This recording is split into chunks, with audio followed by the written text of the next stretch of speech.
We generated a tremendous amount of cash in Q3 alone. We thought this year we might generate only $5 billion in cash for the whole year. Already we've generated about $7.2 billion. So, and we are, a profitable, healthy financial company. We're now down to almost a zero net debt position on the operating company. But we've got a set of businesses. Some are declining due to industry shifts. Some are flat, and some are growing, and what we have to do is align all of our resources, R&D, sales, against those growth areas so we can migrate away from those declining businesses to the growing businesses so we can capitalize on this new style of IT. And whether that's cloud or big data or security or our Moonshot product, which I think has the opportunity to revolutionize servers, or 3PAR, which is a whole new, much more cost-effective, simplified architecture for storage. We've got a lot of great things in the portfolio, and we have to really accelerate the growth of those great products.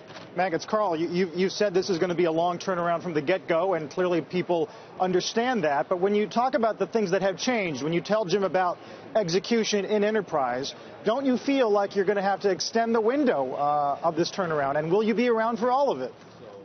I don't think we have to extend the window. I mean, the reason I said 5 years is that's what I actually thought. I didn't say 5 because I thought it was 3.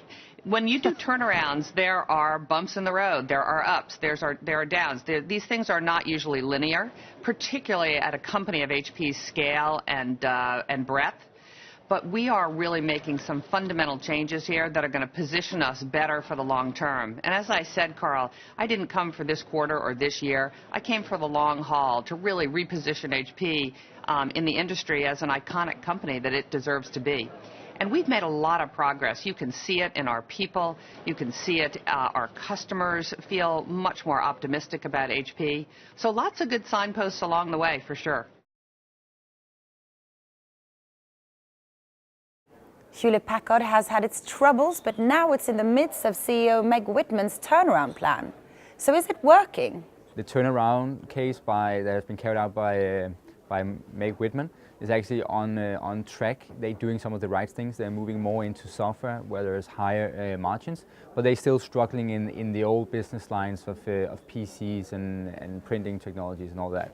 HP shares have gained nearly 70% this year, and the company says that 2014 will be a year of recovery and expansion. And while Peter remains positive, he says that investors need to be aware of the bumps that still lie ahead. There's still some pressure on the free cash flow, and that will be a very key point for investors to look at here.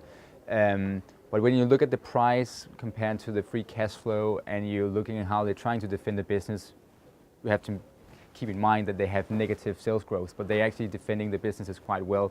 So we think there is a pretty good upside from here. Since Dell became private, there have been rumors that they are changing their pricing structure. So when we get the preliminary figures on the PC industry, we'll get a sense of whether prices are stabilizing and how good or bad the sales are.